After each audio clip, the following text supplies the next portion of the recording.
What's up, everybody? Welcome back to Persistence Daily Update. I am Coach Gage.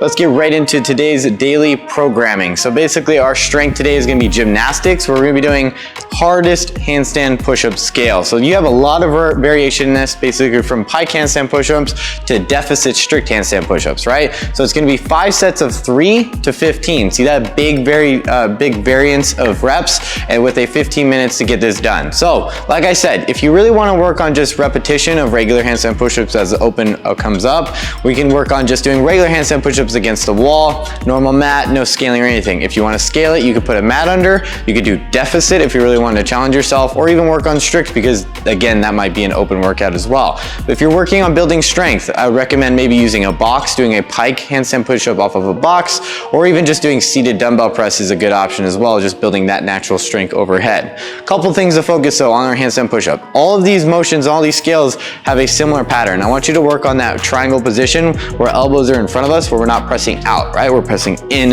and to ourselves. We need to make sure we're confidently touching our head and we're getting that full range locked out. Don't let your body arch. So I'll give you a little side view. Arch basically like this when we get to the top. You want to be pressed out, arms overhead directly as we do this. But for today's workout, we're going to be doing a 16-minute AMRAP of 50 deadlifts at 225, 155, 50 toes to bar, 50 calorie row, and 50 handstand push-ups. Yay, more handstand push-ups. So if you kind of notice, this little theme of the new year is we're getting ready for the open, all these open rep schemes, and all this really challenging workouts to finish, especially on this time cap or AMRAPs. So with this 16-minute AMRAP and all these 200 reps for one round, I'd really like to see you get past that one round, right? So for the 50 deadlifts, we need to find a good strategy to break them up. So maybe going into 15s, even 10s, and even 5s if we really have to, but we're really pushing back that transition time or that rest time per set, right? So I'd like to see 5 seconds at the most per set. Maybe a good tip is maybe walking around the bar, grabbing and picking up, and then walk back around on your next set, and you can kind of go back and forth, and it gives you that tempo that allows you to keep moving.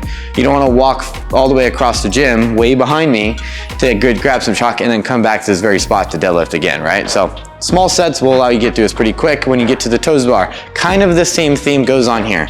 It's a little bit more challenging because once toes to bar go, they pretty much just go. So what you're really trying to do and try to focus on is keeping a similar set range that's going to allow you to contain yourself to keep moving on. Especially after doing deadlifts, we kind of blew out our midline. We're really bracing a lot. So keeping it very small, keeping it very quick with the rest will allow you to go through. 10s is a good option. If you're really, really confident, I would like to say 15, 15, 10, 10, but pretty much 10s, 5s at the most. Again, small rest is the best. For the 50 calorie row, on men to women, we don't have a difference right here. So what I'd like to see is basically bigger pulls and slow recovery. We don't want to waste a lot of energy here, but we do have to be efficient. So what I like to see is big pulls, slow recovery, not fast pulls, and trying to work as hard as we can. We're trying to keep that strokes per minute around that 21 to 25 range and nothing higher. And that's pretty much just a big pull, take a big breath in. It's basically a 1-to-2 ratio as far as working and resting, meaning you're in the ratio of 1 pull, take it 2 times longer to come back in and retract to start your next pull.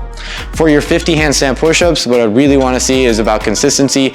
Now, I know for the deadlifts and maybe the toes to bar, we can rep out bigger reps, but for handstand push-ups, again, like I talked about toes to bar, when they go, they absolutely go. So if you can keep reps of 5 and you're really working on your explosion in your hip, basically your hip drive up and extension as you're pressing, and you can get through this workout pretty quick.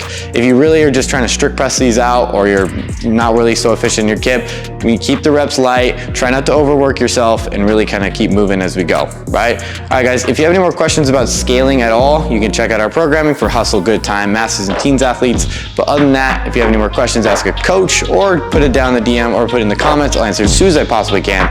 But I hope you guys have a good one. Make sure you like, make sure you subscribe. See you guys soon.